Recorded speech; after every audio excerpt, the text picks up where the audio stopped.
याच, कश्मीर की बर्फीली पहाड़ियों का साया। आप सबके कमेंट्स थे वोट फॉर याच, तो कमेंट करो अगली वीडियो किस पे होनी चाहिए।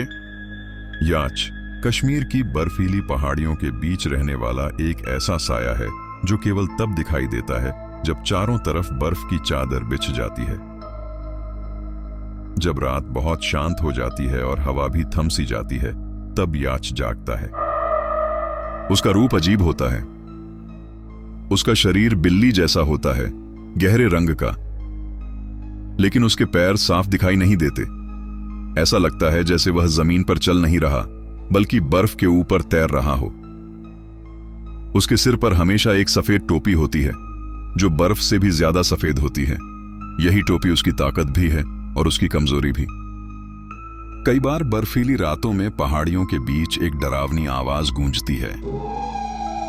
यह आवाज न तो हवा की होती है और न ही बादलों की। यह याच के होने का संकेत मानी जाती है। कहा जाता है कि जिस रात यह आवाज सुनाई दे, उस रात वहां कोई अकेला नहीं होता। याच जिंदा लोगों का शिकार नहीं करता।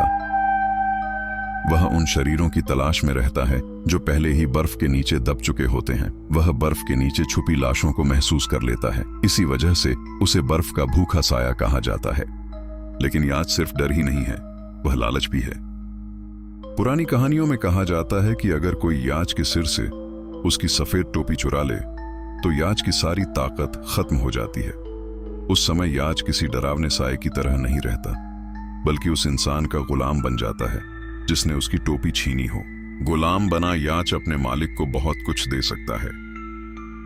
कभी खत्म न होने वाली दौलत दिला सकता है, दुश्मनों से छुटकारा दिला सकता है। लेकिन याच का हर तोहफा एक कीमत मांगता है।